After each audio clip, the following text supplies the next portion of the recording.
Jenny. I, oop, There you go. and I'm Jenny. I'm here today from the Old Operating Theatre. I'm just going to hopefully swap the camera around so I can show you what the actual operating space looked like. And so this is where operations happened. And please excuse the fact my stuff is everywhere, but this would be where the operations took place. So I'm now going to kind of talk to you a bit about the history of the space and about kind of what happened here. And then I will show you around the rest of the museum as best as I can. This is the first virtual visit I've done, so I'm really excited, but please do let me know if my internet goes bad or I'm talking too quickly or anything like that. So the Old Operating Theatre was part of St Thomas's Hospital. We're now opposite Guy's Hospital, but historically we were part of St Thomas's Hospital, and St Thomas's has had a hospital on this site since the 12th century. At that time, hospitals were very different from what we know them today. They come from, the word hospital comes from the same root as the word hospitality. So it was to do with providing care and shelter for poor pilgrims. So we're right by London Bridge. So this is where people would be crossing the Thames. And at that time, the hospital had 4 beds. So would probably have space for 12, maybe 16 patients, just cramming them all in almost on top of each other. And at that time, for doctors, we had apothecaries who made medicine, and we had bone setters who would like fix broken bones and kind of force them back into place. We had physicians who were doctors, and those were kind of gentlemen. They wouldn't touch the patient because the patient was seen as kind of unclean, and these were important people. And we also had surgeons who were hands-on. They were the ones who were doing operations. And that's why even now, surgeons are referred to as Mr., whereas like your general practitioner or whatever is referred to as doctor. In 1212, there was a fire on the site of the hospital. And so some of the patients died and they moved to this current site, and they remained there for the next 700 years with a brief pause during the reign of Henry VIII. Because when Henry VIII came along, he wanted to be able to divorce his wife. The church said he couldn't.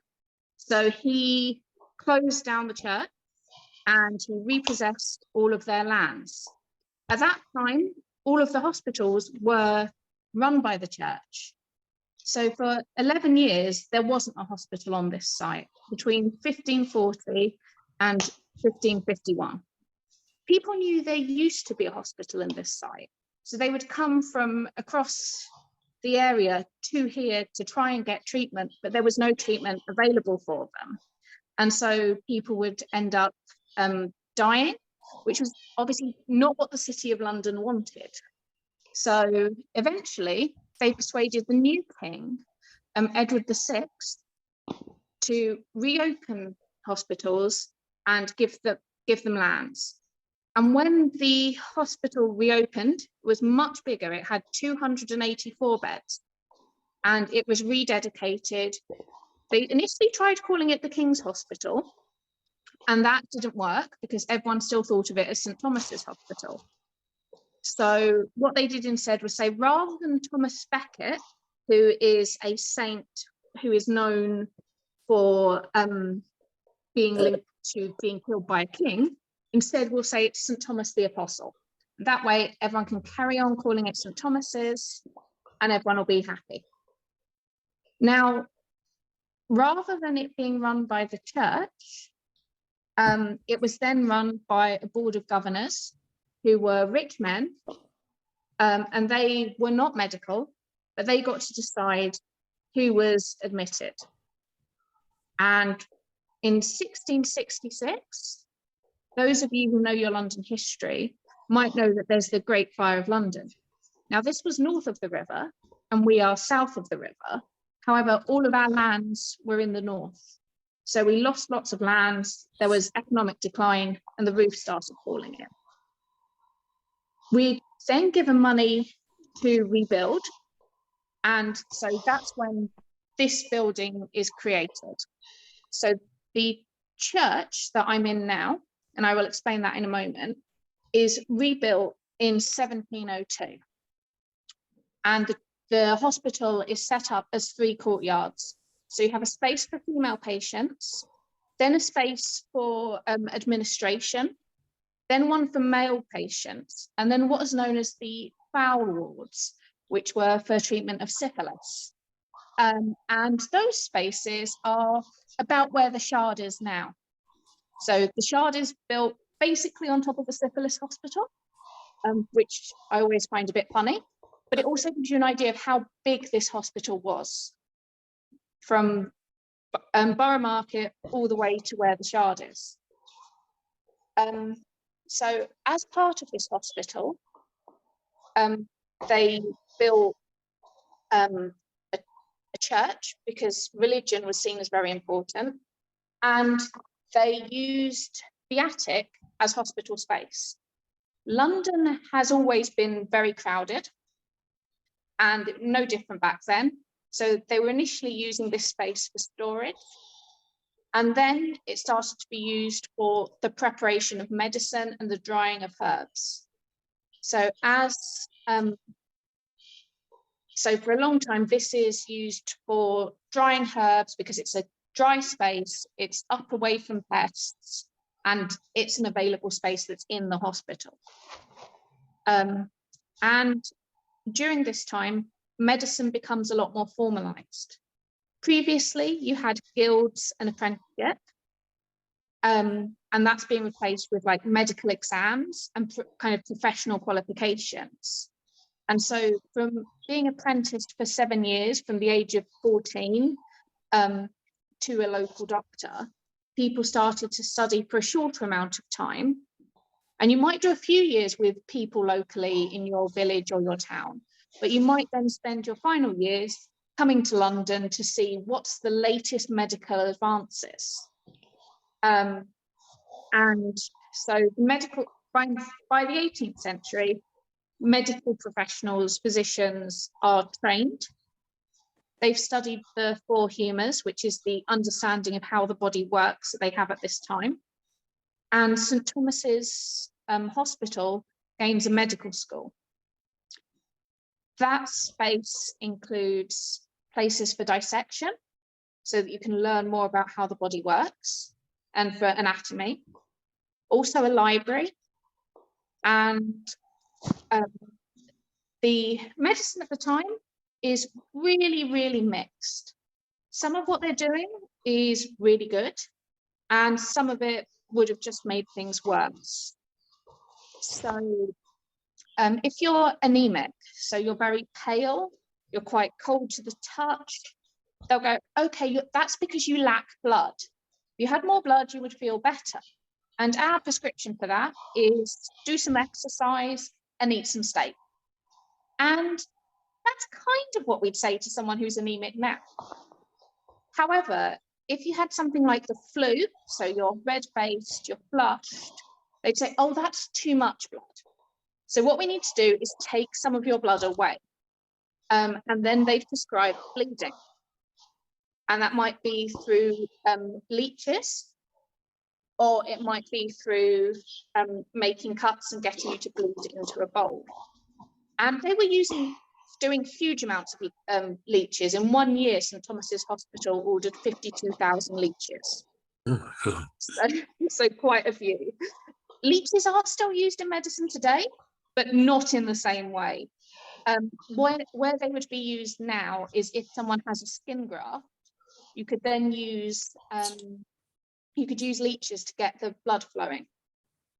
And in 1755, the men's operating theatre opened. Bridget, am I doing okay for speed? Yeah, you're fine. Okay, thank you. Sorry, I just wanted to double check. So men's operating theatre opened, and the reason that's for men, you'd think it's something sexist. It's not. Remember, I've said we have these 3 courtyards, can't easily get people between them, and it's mostly men need treatment at the time. It's really only kind of 3 operations you can do. There is what's known as trepanning, there is amputation, and lithotomy. I'm just finding some pictures. I should have been more organized and set these out earlier, but my train was late this morning. So this next image, which I'll describe to you as well, but it's slightly unpleasant, just to warn you. It is a drawing, not a photo, but it's a bit unpleasant. So I'll show it now. And it shows a man's head, and part of the skin and the skull has been drawn back to expose the brain underneath. The reason for this is known as trepanning, and that's if you've got a brain injury and it swells, that can be really quite dangerous, and that can prove to be fatal. So by making a hole in the skull, you can remove some of that pressure, and you can therefore give the person a much better chance of survival. And this is actually an operation that has been carried out since the Stone Age. They have found skulls that are 5,000 years old, which show not only that they've had the holes made, but then those have then started to heal. The next one, which I won't show you a picture of, but I will show you the instrument involved, is what's known as lithotomy, which is lithos means stone. So it's the removal of bladder stones, which is something that was quite common at the time due to the quality of the water being very poor. So what you would do is you would take a metal probe. I'm holding one up, but if you can't see it, it's a metal probe. You would insert that through the urethra. You would then feel around inside to find the stone. Ideally, you would then be able to break it down by hitting it and trying to kind of break it that way. And if not, you could use the probe to hold it in place while you then operated. And our last operation is amputation, which is cutting things off. And these are kind of the limit of what we can do. We can't really do any internal medicine, can't really cut open the rib cage or anything, because people aren't taking into consideration hygiene concerns. They know if they try and do any internal medicine, the patient tends to die of infection. So we've said that we have the men's operating theatre, and that's because men are the kind of careers men do. They're sailors, they're soldiers, they're working on the docks and carrying heavy things, whereas women are much more likely to be working in the homes, kind of doing domestic labour or like piecemeal making things. So women would still get sick, but they were less likely to have the kind of injury that you could fix with operations at the time. This all changes in 1822 when we have, because by then we have the Industrial Revolution. So we have people working in factories, and now men and women are both being injured. And so at this point, they take the space in the attic and they make it into a female operating theatre. And this is a space where you could do the operations.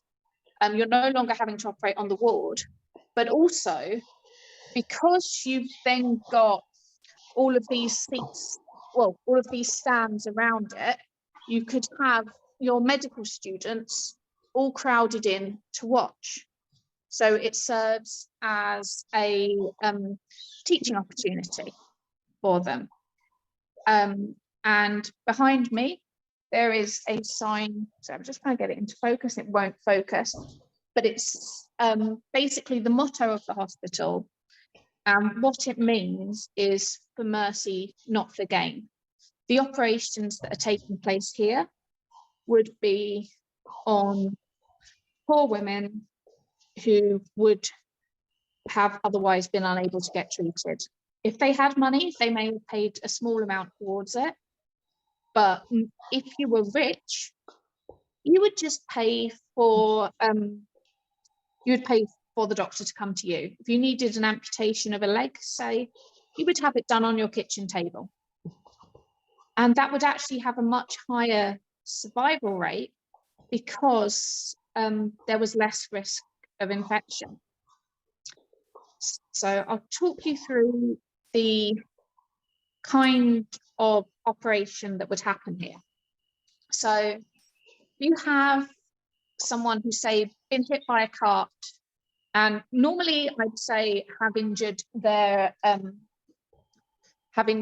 leg. However, I'm going to try and prop this up and say for today that they've injured their arm instead. If you suddenly fall over, please excuse me. Excellent. I think I've propped this up. So you have someone who has hurt their arm. Still hear me okay? Okay, so, and they would ask, do you want to have the operation? If the patient is conscious, they would try and get consent from. And at that point, if they need to operate, it's because the patient will die otherwise. So you've got about a 30% chance of dying if you have the operation. If gangrene has set in, you're definitely going to die otherwise. It'd be a compound fracture, which is one where like the bone is sticking out. And so the patient in question would be brought in from the women's ward, which is through the doors that are just behind us. And she would be wearing like a nightgown type thing. And she would also be blindfolded. And that's actually to try and make the experience less scary for her, because she would be coming in here to a room that is full of medical professionals, but doctors, trainee doctors who are all shouting, they're all trying to get with you. They'll also all be smoking, because that's what doctors did at that time. They would be smoking and all crowded into there. And for an elderly woman, perhaps, it might be quite frightening. So we do the operation at midday on a Friday, because midday gives us the best light. No gas lights and things at this point, so you need to have good light, and there is a skylight in the room. First thing you do is you would wrap a tourniquet, which is like a belt, around the affected limb. And that is to stop as much bleeding as possible. You want your operation to be very fast. Now, a few reasons for this. It minimises blood loss, but also at this point, there's no anaesthesia. The patient will feel what you are doing, so you want to be fast. There would also, you wouldn't give the patient alcohol to drink prior to an operation, because it would be a blood thinner. There would be sawdust on the floor. There would be a box full of sawdust so that you can put the limb on there. And your doctor would walk in and they would be wearing something that hopefully looks a bit like this, which is an apron covered in blood and pus. And that is what you want, because they don't wash their aprons between operations. If you have a doctor come in who has a nice, shiny, clean apron, you might be their first patient. Isn't what you want for an operation. Now, your best medical students, possibly your final years, or those who've paid a bit more, might actually be the ones who are holding the patient down. Because even though you've agreed to this, that doesn't necessarily mean you're going to be able to hold still when the operation is happening. And you then, the surgeon would then take a knife, and I have 3 knives here of different sizes. The biggest is about as long as my arm, and that's what you would use for, say, taking off a leg. Today's example, we're taking off an arm, so I'm taking the middle knife, and you would make an elliptical cut around the limb. The reason it's elliptical is that gives you flaps of skin to push over afterwards. Once you've done that, you've cut through the skin and the meat, you would get your trainee surgeons, your dressers, to push the meat and skin back in both directions, probably hold it in place with their apron and expose the bone. And then you would take a saw and you would cut through the bone. And you would try and do it quickly. Once it's cut off, and you would be pushing down with your entire body weight. Once it's cut off, you put that in the box, and one of the students can dissect it later. That's mostly it for the doctors, for the surgeon themselves. One of the dressers take these, which are like a pair of snippers, and they would snip off any bits of bone that are jagged. You would then use a pair of tweezers to pull out bits of the artery, so you could then tie them off. And you would tie them off with catgut or silk or horsehair, depending on what was available. The dressers would then use this bit of skin to cover the injury, use sticky poultices, and then use some bandages. And your bandages could be things like recycled bed sheets, just whatever cloth you have around. Now, Robert Liston, who was well known for being the fastest knife in the West End,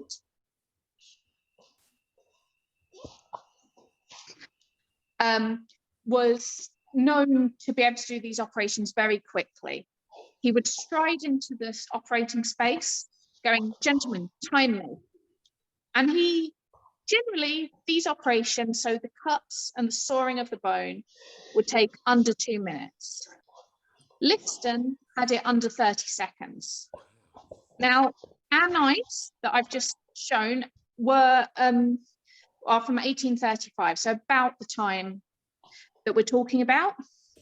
And they have wooden handles and they're in a velvet case. So again, they would be very much a hygiene risk.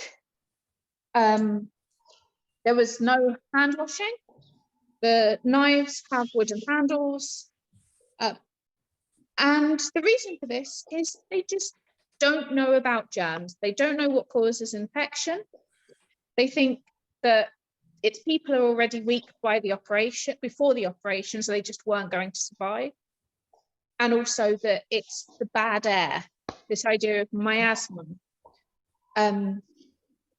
If you think of like the plague doctors with the plague doctor masks, those would be full of herbs to try and combat the idea of this bad air or bad smells. But as I said earlier, any patient who's getting these operations, it's because they were going to die anyway. So any of this survival is really good. And like I said, we've got about a 30% death rate. In 1846, December 1846, they find out about anesthesia. So for the first time, patients can actually be asleep for the operation.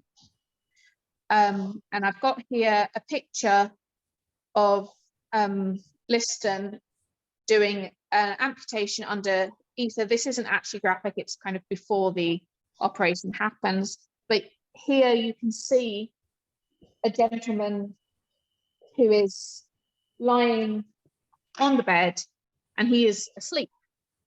And so obviously that makes doing operations quite different. You don't have to have someone holding them down. It's a lot quieter, it's a lot calmer, and you can take the operation much more at your own pace without having to worry about the patient. Unfortunately, this led to a huge increase in the death rate. That's partially because they don't really know about dosage. So they might give someone too much anesthesia and they don't wake up again.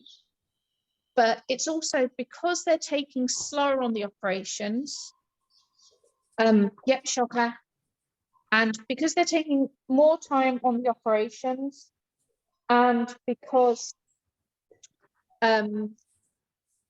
their patient isn't in any pain, they are then doing like deeper operations. They are now trying to operate on this bit of the body, like the torso, which previously they haven't really been looking into.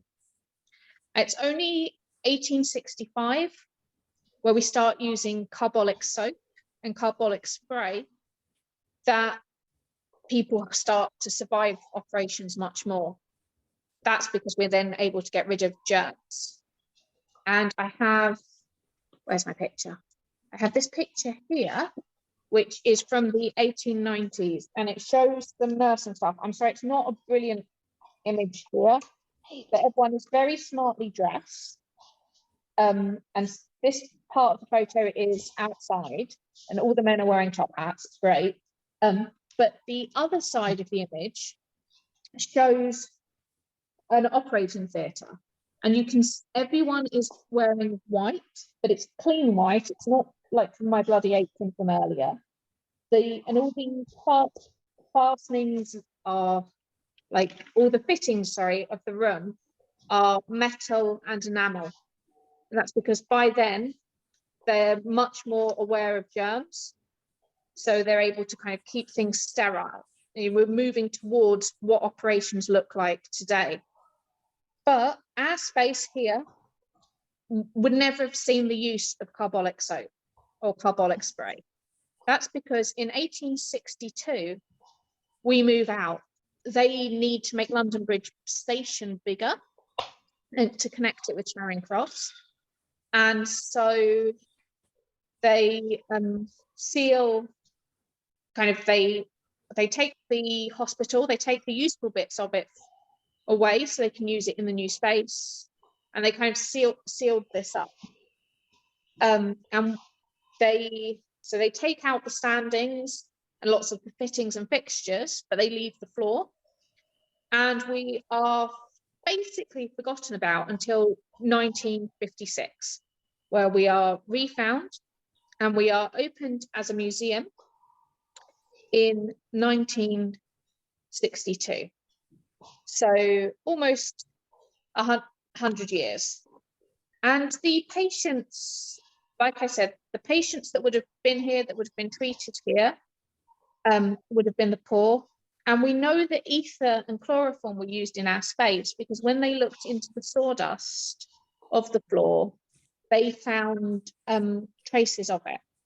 To start with, those chemicals would have just been dropped onto cloths over someone's face. Later, you have the invention of masks, which I'm holding it up. It's just a very simple mask that would go over the mouth and nose. And that would mean you could drop the chemicals on it. You'd then inhale it and lose consciousness. The use of chloroform was initially quite controversial, especially for childbirth. However, after Queen Victoria used it and was very complimentary about it, it became much more widespread. And so this is kind of our space. It would have been used for the poor, and they would have tried new things to help them. It wouldn't have worked for everyone, but the people who were working here, although it can seem very brutal, were kind of motivated by the urge to try and save lives. If they did manage to save people, there is obviously then the risk that you might not be able to go back to your job, you might be facing poverty. However, there was actually a carpenter on site. So if, for example, you had your leg amputated, you would probably be walking out of here either on kind of a wooden peg leg or by using crutches. So despite all kind of what feels like the horror of this space, it was really a space and a story of hope. Okay, yeah, that kind of is my talk about this space. I don't know if you then want me to kind of show you around the rest of the museum, or if anyone has any questions. I don't know what's the best way of doing this. Yep, so should we see if there's any questions first, and then we can go and see that. Has anyone got any questions? Is this where they filmed Quacks in? I think they filmed some of it here, and then they made a duplicate, a studio, is my understanding. It's before Okay. I started working here, but I believe that we were used for like the pilot episode or something. And you sometimes see us in other films as well, if you keep an eye out. Any other questions? Oh yeah, hello. That was a really informative talk. I really enjoyed it. Thank you. I'm Luke. I just wanted to ask, did they do anything for visual impairment in those days? That's a very good question, Luke, and thank you. Yes, they did, and actually one of our doctors, who's Benjamin Travers, I believe it was, I'll check that for you in a second, was actually instrumental in the setting up of Moorfields Eye Hospital. Yeah. It probably, I don't know if they would have done those operations in this space, but there were operations that were being taken place, particularly around cataracts, I believe, because we've had couching for cataracts, which is kind of an operation which tries to basically shove the cataract out of the way. And that's something that's been found even in like medieval India and things. So there would have been some operations, but it wouldn't have been anywhere near as sophisticated as they are now. Strangely, yeah, and I'm sure it is Benjamin Travers, was known to be quite a clumsy surgeon when it came to like amputations, but was also seen as a wonderful eye surgeon. And I don't quite understand how you can be amazing at eye surgery and then clumsy at what feels to me to be much easier. But I think it was probably a matter of strength as well. Did anyone have any other questions? Claire? Can we have a look in that cupboard behind you? Yep, I will show you and try and explain what is here. So this, we have our Christmas display, which shows an elf giving another elf an amputation.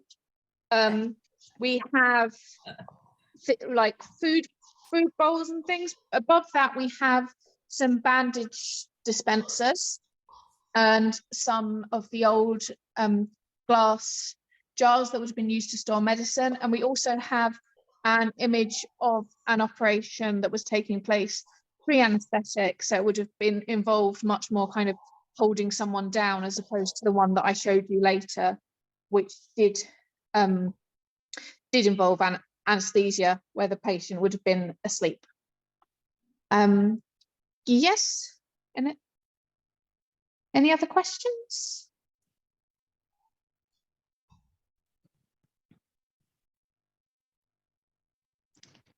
Is it, how accessible is the, or is it not as, is it upstairs in a attic, I understand? Yes, we do unfortunately have a spiral staircase to get in, but on our website we have really clear information about the access in terms of like height of the steps that are involved, the size of things. We do have a lift, so some people are like, you can use that, especially if you call ahead so that we know that you're coming, but there are still some steps and some raised floors and things. So I'd really say have a look on the access information on our website if you want to come, and we've provided as much information as possible to try and help with that. Thank you. That's okay. Should we go for a look around then, Jenny? Okay, so I'm going to try and do it this way around.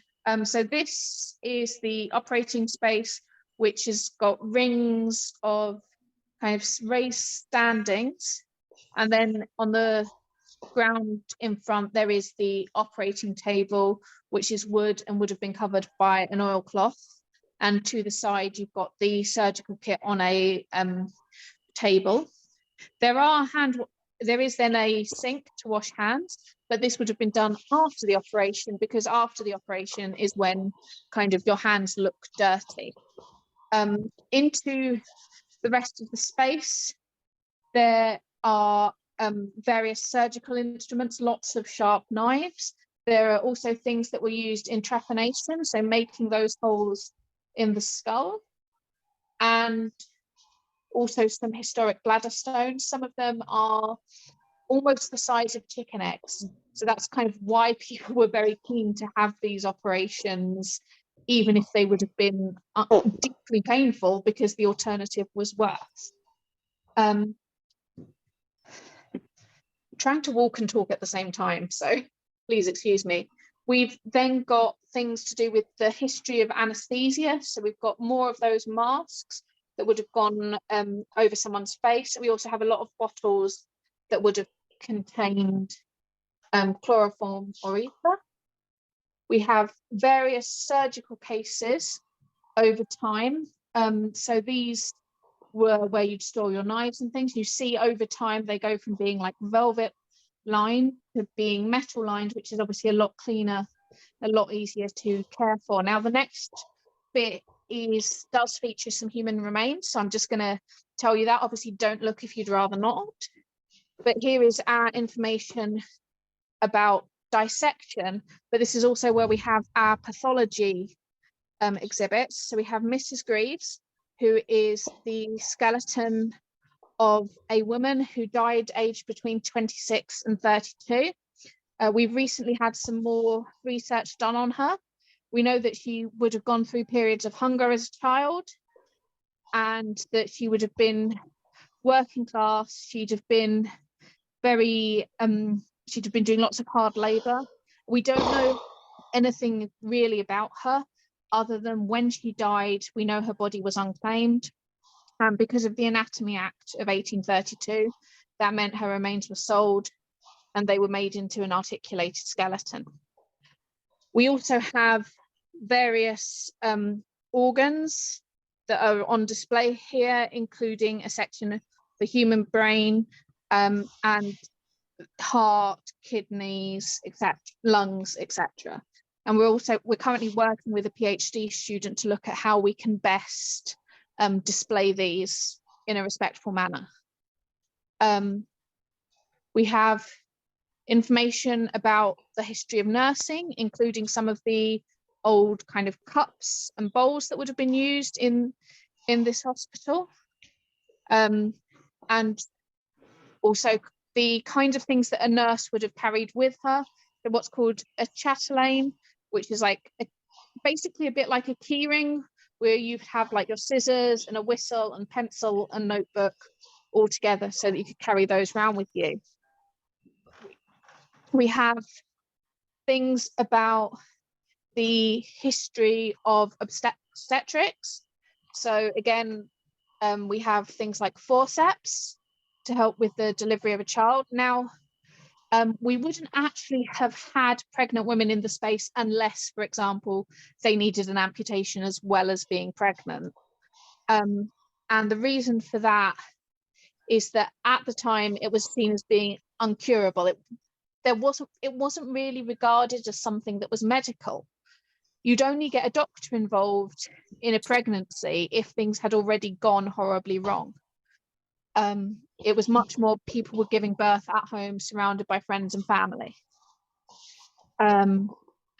We then also have kind of an apothecary table where you've got all the things you'd use for like making medicine. So the actual kind of boards with which you'd make pills, and some glass bottles on display, and also some herbs.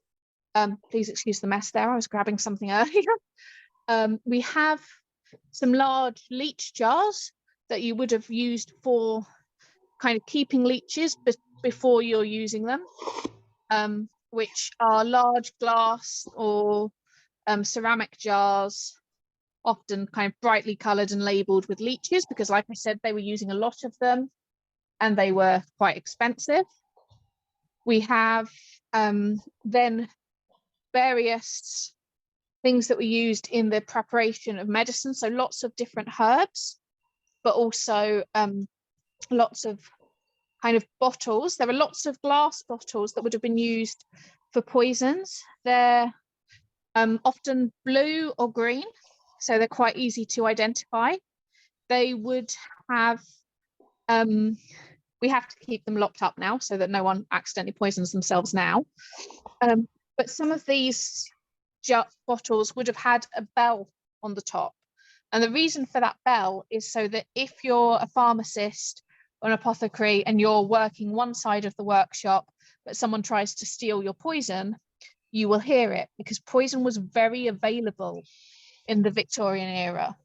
And they're kind of starting to bring in restrictions. So you can say only buy arsenic from your local pharmacist who already knows you, and you'd have to sign a register, which makes it harder to poison someone with arsenic. If you'd like to poison with someone with arsenic, it's easier if you can just take that. Claire's saying, why was leeches expensive? It wasn't so much the leeches were expensive, but just they were buying so many of them, and then you want to keep them alive and until you're using them. And lots of the jars for medicine at this time eventually went to glass, but before that were using ceramic, and they were often really beautifully decorated. And I can show you some of those as we're going around. So here we've got lots of different herbs. We've just decorated for Christmas, so there is also some tinsel around.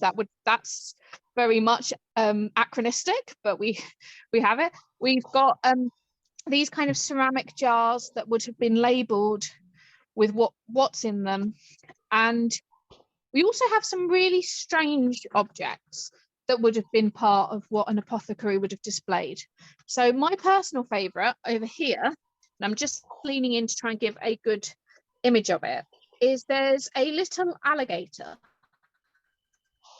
that has been stuffed, and the reason for that is they'd often use exotic ingredients but also exotic objects to show how well resourced they were. A lot of we also have some scorpions here and also some pufferfish, and these would be displayed to kind of show people who may not be literate where the apothecary was, and also to kind of show how well resourced it is and how much they have. We've got here another kind of display of what an apothecary's might look like, again with all of these ceramic jars, each of which would be clearly labelled with what is in it. And some of these, like there is one that's known as Mithridate, which is kind of made using, I think it's around 60 different herbs all used together. Some of them might help illnesses, some of them would probably make things worse. And it's just kind of more of it's an expensive medicine because it's using all of these exotic ingredients. Yeah, so that's kind of what our space is like. Is there anything else that I can do that would be helpful? Does anyone have any more questions about what they've seen? Was that a plague mask I saw as you walked past one of them? Yes, so it's not a genuine one, but it is a one that we've got to kind of explain what it was. So here is kind of a plague mask, and although plague masks kind of look very strange to us, you've got that beak shape which would have been holding herbs to try and combat those bad smells, that miasma, that bad air. And also it would have been worn with like oilcloths and things. So it's actually quite similar to modern PPE, the kind of protective equipment that people were wearing in the pandemic. It's the same kind of idea, it's just made using the resources they had at the time. Suzanne? The building that you're showing where you're walking in now, what was it originally used for, please? And Okay. were they big lines where you've got white lines? Was that the walls or something? Okay, so good question. So this is the attic of the church. There are like wooden beams above us and kind of across, and the white lines are just so that I don't fall over as I'm walking around here, and we can see where there are raised bits of wood, because this is again above the church. This would have initially been used for storage for the hospital, and then for the drying of herbs and the preparation of medicine. And when that was going on, it would have been done, you would have accessed this space via an external staircase. Our current access is via a spiral staircase. I'm going to see if I can show you it. I think the internet reaches out that far. If I suddenly disappear, I will come straight back. Okay, working so far. This is good. So this is our shop. This is the spiral staircase, which is how you access it now, which is a wooden spiral staircase with white walls and a rope down the middle. And there we go. I will now go back towards stronger internet signal. But yeah, How did patients then get up to the operating theatre? So the patients would have used a different staircase that would have been in the main building, and then they would have been brought through either these doors, which are now our fire exit, which are up some wooden stairs, and which now lead to the headquarters of the British Transport Police. So, or they would have been brought through these doors, which are in the operating theatre itself, and would have backed onto the ward. So through these doors, there would have then been the women's operating theatre, the women's ward, which would have had rows of beds, and they would have brought the people who needed operations through into the operating theatre. Thank you. Claire, you have something. Yeah, just wondered what year was the very last operation in there? So 1860s, I think 1862. So it was being used right up until the hospital moved. The hospital moved first to Lambeth, and then to where it currently is opposite the Houses of Parliament. And it was during that time that Florence Nightingale, who was a leading nursing reformer, kind of got involved and set up her school of nursing. So at the modern St Thomas's, there is like a lot to do with Florence Nightingale there. And part of the reason she was involved there was because they were able to set up a new hospital. So she had some say in kind of the standards that were going on.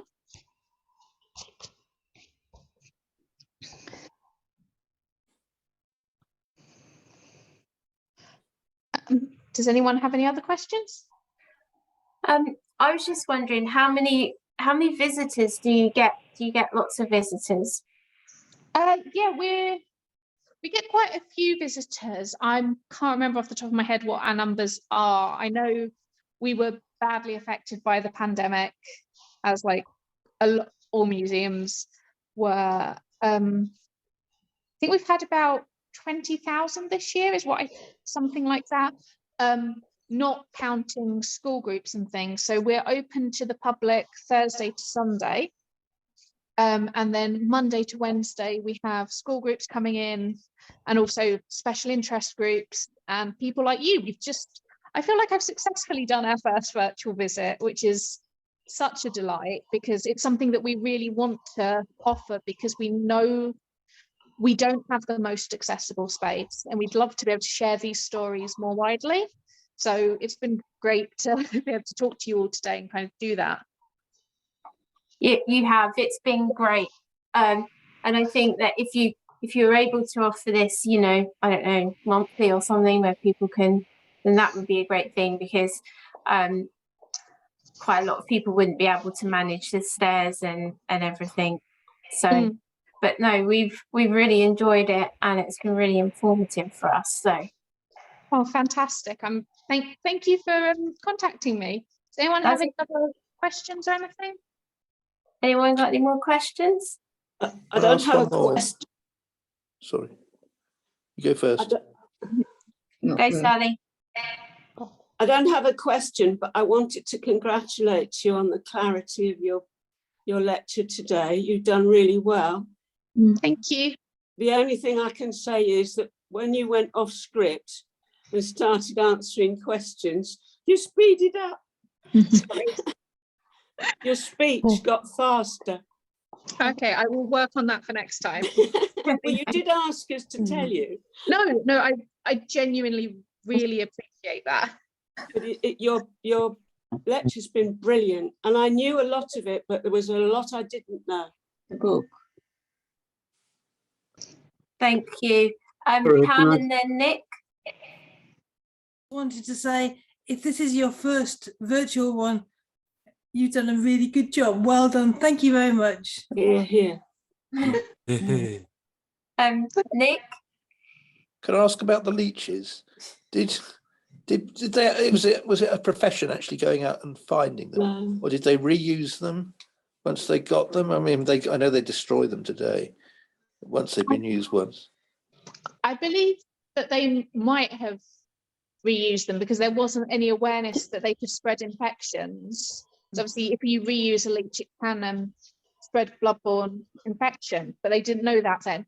And yes, there were leech gatherers who were poor people who lived by the marshes, and they basically gather leeches by walking out into the marshes and waiting, and then leeches would come along and bite them, and they would then be able to sell those leeches on to other people who would then sell them into the hospitals. So obviously it wasn't very hygienic, but they again didn't understand about germs and things. Thank you very much. It's been fascinating. Really good. And Colin and Sylvia. Okay. First of all, how's the best way to get the? Is it better by public transport, or I assume there's no parking around? But... No, there's no real parking, but we are very, very close to London Bridge Station. All right. Okay. And do we need to book?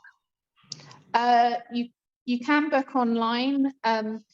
You can just turn up, but I'd say booking online is probably easier, and also check on our website if we're open, because we are normally open Thursday to Sunday, but obviously exceptions do happen.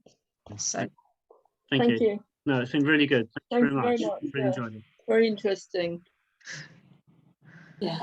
Great. So thanks so much, Jenny. And just to let you know that when I contacted Jenny, they were really quick to come back to us and really keen to help us. So I think it's been really great. Just goes to show how good it can be when people are really willing. So thank you. Thank you. Thank you very much. Thank you. Thank you very much. Okay. So thank you, Jenny, and I look forward to catching up with everyone else this week sometime. Okay. Thank you. Bye-bye. Bye. Bye.